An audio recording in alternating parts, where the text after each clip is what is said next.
안녕하세요. 결혼한 지 얼마 되지 않은 새댁입니다. 남편하고는 연애도 꽤나 길게 했고, 그러는 과정에서 시댁에도 자주 왕래를 했어요. 시어머니는 참 좋은 분이십니다. 시아버지는 남편이 어릴 적에 돌아가셨다고 들었고, 혼자 몸으로 아들, 딸 키우시느라 고생을 엄청 하셨다고 해요. 남편도 어려서부터 어머님이 혼자서 이리저리 고생하시면서 자식들 교육시켜 대학 보내고, 취직할 때까지 뒷바라지 해주시고 했던 게 있어서 그런지 결혼 후에 아이 없이 사는 딩크족으로 살기를 원했어요. 저는 다른 이유이긴 하지만 저 또한 요즘 대한민국 땅에서 자라는 아이들을 보면 교육열 때문에 애들이 애들답지 않다는 생각을 갖게 되었고, 이런저런 이유로 결혼 후에는 아이 없이 사는 것도 염두에 두고 있었기에 그 부분이 맞아서 이렇게 결혼까지 하게 되었네요.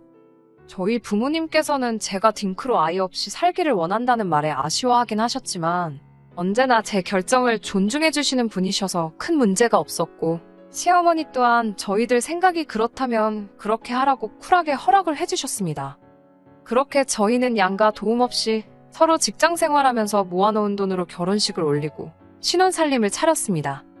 신혼집은 둘 다 서로 회사가 근처에 있었기에 서로 회사 출퇴근하기 괜찮은 위치에 좋은 조건으로 나온 아파트를 골라 거기에 신혼살림을 차렸지요. 조금 구축인데다가 방도 2개밖에 없는 복도식 아파트였지만 어차피 아이 없는 결혼 생활을 할 계획이었다 보니 크게 문제가 되지는 않았습니다. 매매하기에는 돈이 부족하고 대출을 받자니 뭔가 아쉬운 게 있어서 일단은 전세로 들어갔어요. 어느 정도 리모델링도 되어 있던 집이라서 고쳤을 것도 없었고, 남편이나 저나 회사 일이 바쁜 관계로 집에서는 따로 하는 게 없다 보니 잠자는 방을 다 꾸며놓으니 방 1개는 서재로 만들기도 뭐하고, 둘이 뭐 멋내고 다니는 사람들도 아니다 보니 옷방으로 쓰기에도 너무 방이 넓더라고요. 방 1칸이 용도가 불분명하게 애매하게 남아버리니 저한테 괜찮은 생각이 하나 떠올랐어요. 오지랖이긴 하겠지만 결혼하면서 제가 남편한테 먼저 시어머니를 모시고 살면 어떻겠냐고 제안을 한 적이 있습니다. 누가 시집살이 하는 거 나서서 하느냐 하는 사람도 주변에 많았고 귀에 딱지가 앉을 만큼 들었던 이야기예요. 하지만 저 또한 친정부모님 2분 중에 지금부터 생각하면 참 슬픈 이야기지만 어느 한 분이든 혼자 남게 되신다면 그때 돼서는 모시고 살겠다 어려서부터 생각을 했었거든요. 게다가 저는 외동이기도 하고 저희 집도 형편이 넉넉한 편은 아니지만 부모님께서 제가 자라오면서 최대한 모자란 것 없게 해주시려고 불철주야 고생하셨던 걸 알고 있으니 자식된 입장에서 그렇게 할 수만 있다면 더할 나위 없이 기쁜 일이라고 생각합니다. 제 생각이 이러니 남편의 생각도 똑같을 거라 굳게 믿고 있었어요. 그 말을 듣자마자 저한테 너무 고맙다고 몇 번을 이야기하더라고요. 그런 결정을 내리기까지 고민이 많았을 텐데 자기가 물어보지도 않았는데 이렇게 먼저 나서서 말해주니 자기가 몸둘 바를 모르겠다고 할 정도로 말입니다. 사실 남편 또한 결혼하게 되면서 혼자 지내게 되실 어머님이 걱정이 많이 되었나 보더라고요. 남편이로 신우가 있기는 한데 신우 또한 몇 년 전에 결혼해서 나가 살게 되었고 이제 아들인 남편마저 어머님 품을 떠나 독립을 하게 되었으니 혼자 지내면서 힘든 일도 있겠지만 무엇보다 혼자 외롭게 지내시진 않을까. 티낸 적은 없지만 내심 많은 걱정을 했었나 보더라고요. 그런데 생각지도 못한 곳에서 어머님과의 합가에 대한 반대 의견을 듣게 되었습니다. 어머님 본인께서도 어차피 방이 하나 남는데 같이 지내시면 어떻겠냐 꺼낸 말에 제법 감동도 하셨고 그러면 참 좋겠다 하셨지만 정확한 대답을 하지는 못하셨어요. 신우의 눈치를 보고 계시더라고요. 아니나 다를까 신우가 대번에 시댁까지 쫓아와선 뭔 합가는 합가냐며 자기 이상한 사람 만들지 말라고 하는 겁니다. 어머님을 위해 내린 결정인데 자식인 신우가 이상한 사람이 될 이유도 없을 뿐더러 안심하고 좋아할 줄 알았던 제안에 저렇게 대놓고 반대를 하고 있으니 사실 저로서는 이해가 잘 가지 않았습니다. 그런데 그 이유는 얼마 지나지 않아서 알게 되었어요. 신우가 출산을 앞두고 있었고 신우 집도 맞벌이를 하고 있던 상황이었던지라 시어머니께서 꼭 아이를 봐줘야 하는 상황이었던 거예요. 신우가 사는 곳과 저희 신혼집 위치가 거의 끝에서 끝이거든요. 어머님이 저희랑 합가해서 오며 가며 하실 수도 있고 신우가 출근길에 아이를 내려놓고 가는 방법도 있었지만 신우는 번거로움을 핑계로 대며 그렇게는 할 수 없겠다 하는 겁니다. 정 모시고 살고 싶으면 모시고 살라는데 그렇게 되면 아이 태어나고 나서 어린이집 갈 때까지 자기가 벌어올 연봉만큼을 돈으로 주던가 아니면 사람이라도 쓸 테니 그 사람 월급을 저희 보고 해결해 주라고 하더군요. 그 말에는 정말 저도 할 말을 잃어서 아무 대답도 못했네요. 어머님 모시고 산다고 생색내고 유세 부리는 건 아니지만 아이 키우는 돈을 왜 저희가 내야 하는지 도무지 이해가 가질 않았어요. 어머님도 신우 눈치를 보면서 저희랑 같이 합가하지 않고 시댁에서 혼자 지내시는 편이 더 이득이라는 듯이 말을 하시더군요. 노년에 뭔 재미가 있겠냐며 손주 봐주고 지내는 게 남은 인생 유일한 낙이 아니겠냐고 하시더라고요. 올해 65세가 되시면서 대중교통도 무료가 되었다고 괜히 저희 집까지 가서 신우 집에 오며 가며 하면 당신이 더 힘들지 않겠냐며 어차피 남편이 결혼 후에 독립해 나가는 건 정해져 있는 일이나 마찬가지였는데 기대도 안 했던 제안이고 그 마음만 받겠다고 하시며 결국 합가 이야기는 없는 이야기가 되고 말았습니다. 하지만 참 마음이 안 좋더라고요. 일찌감치 남편인 시아버지 떠나보내시고 일생을 남매 키운다고 본인 인생 포기하신 분인데 이제서야 자식들 독립해 나가고 편히 당신 인생을 살아볼 수 있게 되었는데 이젠 손주 돌보느라 다른 것도 못하게 되셨으니 말이죠.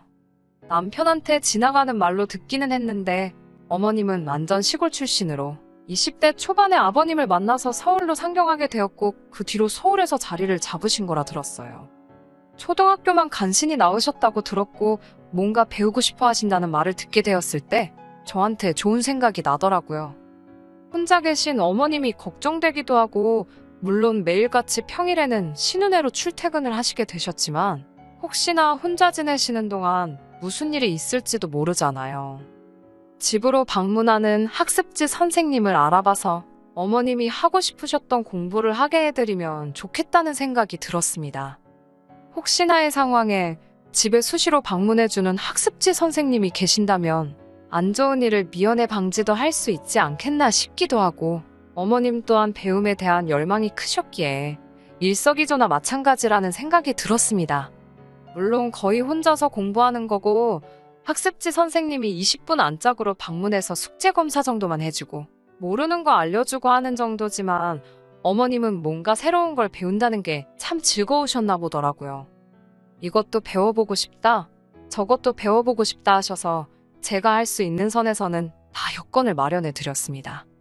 제가 이만큼 하다 보니 남편도 호르몬이 걱정이 많이 되었었겠지만 전혀 신경을 안 써도 될 정도로 걱정이 없었습니다. 그리고 제가 하는 만큼 말하지 않았는데도 남편도 알아서 저희 부모님한테 정말 잘했어요. 그렇다 보니 돈 몇 푼 나가는 게 아깝다거나 하는 생각이 들지도 않았고 힘든 것도 없었습니다. 그러다가 하루는 어머님께서 검정고시를 한번 해보고 싶다고 하시더라고요. 고등학교 졸업장을 따고 싶다고요. 신우 애 보느라 낮 동안 힘드실 텐데 검정고시 같은 경우에는 야간에 학원으로 오며 가며 하셔야 되는데 체력적으로 힘드시진 않을까 싶었습니다. 하지만 어머님은 평생의 한을 푸는 건데 체력 같은 게 문제가 되지는 않으셨나 봅니다. 그래서 학습지 선생님은 잠깐 접어두고 어머님이 공부하실 수 있게 학원을 알아봐 드렸습니다. 어머님은 매일같이 자기가 얼마나 활기차졌는지 모른다고 공부하는데 시간 가는 줄 모르겠다고 하시면서 자식도 몰라줬던 자기 꿈 이뤄준 며느리가 참 고맙다며 매번 저한테도 엄청 잘해주셨지요. 신우도 딱히 어머님이 뭐 배우시는 것에 대해서는 반대를 안 했나 봅니다. 자기 출근해 있는 동안 애만 잘 봐주면 되지 하는 생각이었나 봐요. 혼자 몸으로 남매들 교육시키고 취직까지 다 시키신 게 역시 어머님이 보통 분은 아니시라는 생각도 들었어요. 저만 해도 벌써 낮 동안 회사에서 일하고 와서는 집에서 집안일도 하기 싫을 정도로 몸이 지쳐 있는데 학원까지 다니시며 공부를 하시니 말이죠. 결국 어머님은 고등학교 졸업장을 손에 넣으셨어요. 그것뿐만이 아닙니다. 학원 다니시던 중에 만나신 분이랑 좋은 친구가 되셨나 봐요. 멋 같은 거 잘 내는 분은 아니셨는데 언제는 저한테 연락을 하시더니 입고 나갈 옷이 없다. 화장품이 요새는 뭐가 좋냐. 이런 거 물어보시길래 왜 그러시는지 대번에 눈치채고 남편하고 같이 백화점 가서 오랜만에 기분 좋게 큰돈 쓰고 왔네요. 어머님도 여잔데 왜 사랑받고 싶지 않으시겠어요? 남편도 어머님이 연애를 시작한 부분에 대해서는 오히려 좋게 보더라고요. 아버님 돌아가신 지도 한참 되었고 어머님도 외로우실 텐데 황혼연애에 대해서 의외로 긍정적으로 생각하고 있고 기회가 된다면 재혼을 하셔도 어머니만 행복하다면 자기는 아무 상관이 없다고 이야기를 꺼냈어요. 냉정하게 말해서 어머님이 뭐 재산을 가지고 계셔서 남자가 어머님 재산 노리고 접근한 것도 아닐 테고 두 분 다 순수한 의도로 만나 좋은 만남을 이어가고 있는 상황이신데 저도 여태 했던 것처럼 제가 할 수 있는 최선을 다해서 도와드리고 싶었습니다. 저희가 매번 같이 있어드리지도 못하니 두 분이 집도 근처시라 산책도 다니고 집 근처에 맛집도 다니시고 어디 놀러 다니시고 그렇게 즐겁게 시간 보내신다면 그걸로 족하다고 생각했지요. 한 번씩 어머님이 계산도 하시라고 제가 몰래 용돈도 두둑히 챙겨드리고 어머님도 그렇게 그분과 만나시면서 1년 정도 즐겁게 시간을 보내셨지요. 그런데 어느 날이었습니다. 남편과 회사 근처에서 만나 오랜만에 둘이서 같이 퇴근하는 날이었어요. 근처 분위기 괜찮은 곳에서 식사라도 할까 하면서 핸드폰을 만지작대고 있었는데 신우한테서 전화가 오더군요. 사실 신우가 합가 제안을 반대하고 들었을 때부터 알게 모르게 조금 서먹서먹한 게 있어서 그 뒤로는 거의 연락을 안 하고 지냈습니다. 신우 안부는 시어머니한테 듣는 게 전부라고 할 정도로 그냥 살아는 있구나 할 정도로 왕래가 거의 없다시피 했어요. 오랜만에 무슨 일로 신우가 연락을 다 했나 싶어서 남편하고 같이 있기도 해서 전화를 받았습니다. 오랜만이시라고 잘 지내시냐고 안부 인사를 묻기도 전에 신우는 전화기에다 대고 고래고래 소리를 지르더군요. 니들 지금 제정신이냐고 하면서 말이지요. 무슨 일인가 물어봤는데 됐다고 하면서 말을 끊어버리고는 퍼뜩시댁으로 튀어오라고 하는 겁니다. 이유는 알려주면 좋겠는데 다짜고짜 화부터 내고는 전화를 끊어버리니 무슨 일인가 싶었지요. 거기에 신우집도 아니고 시댁으로 오라니 무슨 일이 나기는 났나 싶어서 저녁 식사도 안 하고 그 길로 바로 택시를 잡아서 시댁으로 향했습니다. 시댁에 도착하니 신우가 문 앞에서부터 벼르고 앉아있더라고요. 시어머니는 기가 잔뜩 죽어서 고개 숙이고 계시고요. 보통 반대여야 하는 상황 아닌가요? 눈앞에 펼쳐진 진풍경에 저도 무슨 일인지 알고 싶더라고요. 신우는 저희를 보자마자 또다시 니들 지금 제정신이냐고 하면서 뭐라 하더라고요. 괜히 신우가 화낸다고 기죽을 이유도 없고 해서 저도 똑같이 고개 빳빳이 들고 신우한테 뭐 때문에 이러느냐고 되물었습니다. 신우는 대번에 집안꼴 아주 잘 돌아간다고 하면서 어머님이 얼마 뒤에 제주도를 3박 4일로 다녀오시게 되었다는 이야기를 하는 겁니다. 자초지종을 듣자 하니 그 새로 생긴 남자친구분하고 둘이서 오붓하게 여행을 다녀오시는 듯 싶었지요. 그게 문제가 될 게 있나 싶었는데 신우한테는 큰 문제였던 거지요. 어머님이 자기 집까지 와서 지 새끼를 봐줘야 하는데 제주도를 가시면 그걸 못하시니 신우는 어머님이 새 인생을 살고 있는 게 못마땅했던 겁니다. 시어머니 모신다고 온갖 효자효부인 척은 있는 대로 다 떨더니 한다고 한 것이 고작 남자 붙여주는 거였냐면서 빈정대더라고요. 신우가 제정신인가 싶었어요. 신우가 욕하고 있는 대상이 자기 동생이기도 하고 어머님에 대한 이야기이기도 했는데 어머니 앞에서 어떻게 저런 말을 꺼낼 수가 있나 싶더라고요.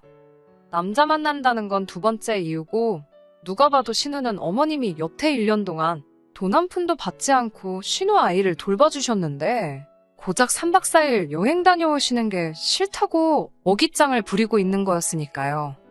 그러면서 신우는 그제서야 자기가 시어머니를 모셔가겠다고 하는 겁니다. 말이 모셔가겠다고 하는 거지 시어머니가 그 집에 가서 애보고 살림하고 다른 걸 뭐 하시겠어요. 그동안도 신우가 얼마나 불만이 많았는지 딱 알겠더라고요. 시어머니가 가서 애만 봐주는 게 아니라 집안일이고 이것저것 다 해주시길 바랬나 본데 저 때문에 학원도 다니게 되시고 하니 어머님도 체력적으로 힘드니 집안일은 따로 해주지 않으시고 정말 아이만 봐주셨나 봐요. 아이 봐주면서 옆에서 근근히 공부도 하셨고, 그러니 그렇게 빨리 졸업장도 따실 수 있으셨겠지요. 지네 집에 와서 어머님이 애도 키워주고 집안일도 도와주고 해야 하는데, 집안일은커녕 따로 바쁘시니 불만이 생겼던 거였고, 이번에 제주도 여행을 가게 되면서 3박 4일간 아이를 못 봐주시는 것 또한 이제 시작이라고 생각했던 겁니다. 앞으로는 어떤 이유로든 어머님도 신우해봐주는 게 인생의 첫 번째 할 일이 아니라 언제든지 뒷전으로 넘길 수 있는 상황이 되었던 게 신우한테는 그게 참 불만이었던 겁니다. 그래도 다행스러웠던 건 어머님이 신우한테 여태 당하고만 계시다가 그래도 저희가 오니 본인 입으로 목소리를 내셨어요. 이제서야 당신 인생을 즐기고 있고 좋은 사람도 만났는데 니네 집에 들어가서 살 생각 없다고 단호하게 딱 잘라서 말씀하시더군요.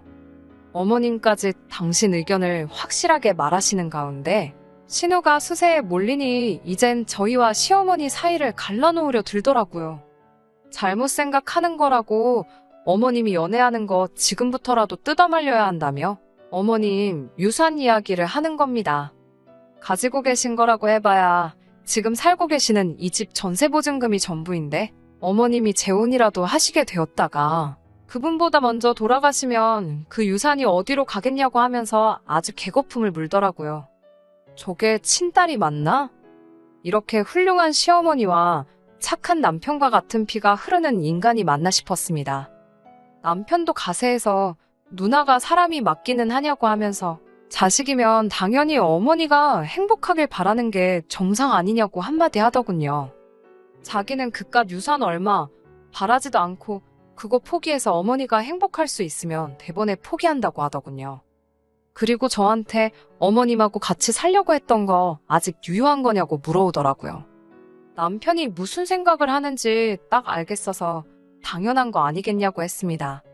남편은 제 대답을 이어서 말하길 어머님은 이제 우리랑 같이 사실 거고 전세보증금은 빼서 어머님 노후자금으로 쓰시게 될 거라고 말해줬어요. 신우한테 지금 하는 행동이 자식이길 포기한 행동이나 다름이 없으니 어머님 또한 누나네 아이를 돌봐줄 이유가 하등없지 않냐면서 앞으로 애 키우는 것도 다른 데다 알아보라고 말하고는 그 길로 어머님을 모시고 집에서 나와버렸습니다. 집에 가는 길 내내 택시 안에서 어머님은 제 손을 꼭 붙잡고는 미안하다, 고맙다를 번갈아 말하시면서 눈물을 보이시더라고요. 어머님한테 우리가 이제 진짜 한 가족이 돼서 같이 살게 되었는데 왜 눈물을 보이시냐며 어머님을 달래드렸습니다. 어머님을 집에 모시고 오니 그제서야 신우한테 전화가 오더라고요. 진짜 모시고 살 건 아니지? 하면서 눈치를 살살 보더라고요. 신우한테는 이런 전화 저한테 하시는 거 불편하니 앞으로 할 말이 있으면 남편 통해서 해줬으면 좋겠다 말하고 전화를 끊어버렸습니다. 그리고 지금은 이렇게 저와 남편, 어머님 셋이서 살고 있어요. 저희 출근해 있는 동안 어머님이 집안일이며 식사 준비며 하려고 하시길래 그런 건 하실 필요 없다고 했습니다. 시족하는 죄가 없으니 어머님이 가끔씩 보고 싶어 하시긴 하세요. 그도 그럴 것이 저희가 최초의 신우고집 걷지 못하고 양보했던 이유는 저희가 어머님께 모든 걸 다 해드린다 하더라도 딩크족인 저희 부부가 손주 보는 재미를 드릴 수는 없는 게 명백했으니까요. 하지만 어머님은 괜찮다고 하십니다. 이제 제2의 인생을 시작하는데 손주 커가는 거 못 보는 거 하나만큼은 아쉽다고 하시네요. 신우도 똑같이 당신 배불러 낳은 자식인데 언제까지 이걸 가지고 토라져 있겠냐며. 시간 지나면 다 해결될 문제라고 받아들이신 모양입니다. 저는 개인적으로 그건 조금 더 두고 볼 일이라고 생각하지만 말이지요. 그리고 손주를 돌보지 못하게 된 만큼 남는 시간 동안 더 많은 일에 도전해보고 싶다고 하세요. 이번에는 대학교 졸업장에도 도전해보고 싶다고 하시네요. 쉬운 일은 아니겠지만 어머님은 충분히 해내실 거라 믿습니다. 어머님 모시고 살게 된 게 제 생각처럼 쉽지만은 않아요. 생각지도 못한 부분에서 불편한 순간도 있지만 대부분 좋게 잘 지내고 있습니다. 앞으로도 저희가 행복하게 잘 지낼 수 있도록 사연 들어주신 분들도 저희를 응원해주시면 참 감사하겠습니다. 끝까지 들어주셔서 감사합니다. 오늘의 사연은 여기까지입니다. 구독과 좋아요, 알람 설정 부탁드리고 더 좋은 사연으로 다시 찾아뵙겠습니다. 감사합니다.